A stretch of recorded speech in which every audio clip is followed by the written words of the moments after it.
রাশিয়ার ধারাবাহিক অগ্রযাত্রা, অস্ত্র সংকট, পশ্চিমা সমর্থনের অনিশ্চয়তা এবং অভ্যন্তরীণ ক্লান্তির মাঝে ইউক্রেন এখন ইতিহাসের সবচেয়ে কঠিন মুহূর্ত পার করছে।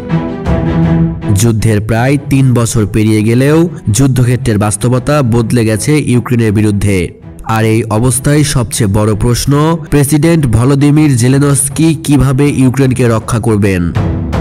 বিশ্বজুড়ে রাষ্ট্রনেতা, সামরিক বিশ্লেষক ও কূটনৈতিকরা এখন এই এক প্রশ্ন নিয়েই তীব্র আলোচনায় ব্যস্ত।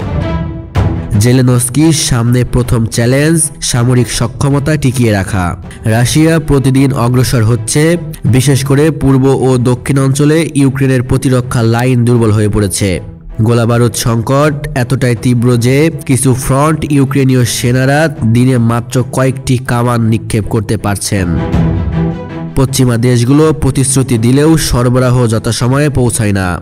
আর যুক্তরাষ্ট্রের অভ্যন্তরীণ রাজনৈতিক অচলাবস্থা কিয়েভের সবচেয়ে বড় মাথাব্যথা। তাই জেলেনস্কিকে একই সঙ্গে প্রতিরক্ষা ক্যারিকেড ধরে রাখা, আরও আগ্রাসন ঠেকানো এবং দেশের যুদ্ধ সক্ষমতা পুনর্গঠন, ৩ দিকেই লড়াই করতে হচ্ছে। দ্বিতীয় বড় চ্যালেঞ্জ নতুন সোনা সংগ্রহ ও মনোবল ধরে রাখা। জীবন্ত মানব শক্তির সংকট এখন ইউক্রেনের জন্য সবচেয়ে বড় বাস্তব সমস্যা। অনেক ফ্রন্টলাইন থেকে ফিরে আসছে মারাত্মক ক্লান্ত অবস্থায়, নতুনদের প্রশিক্ষণ দিতে সময় লাগে। আবার দীর্ঘ যুদ্ধ দেশের যুবশক্তিকে হতাশ করে তুলছে। আবার কেউ কেউ ভাবছেন কিয়েভকে এখনই একটি রাজনৈতিক সমাধানের পথ খুঁজতে হবে।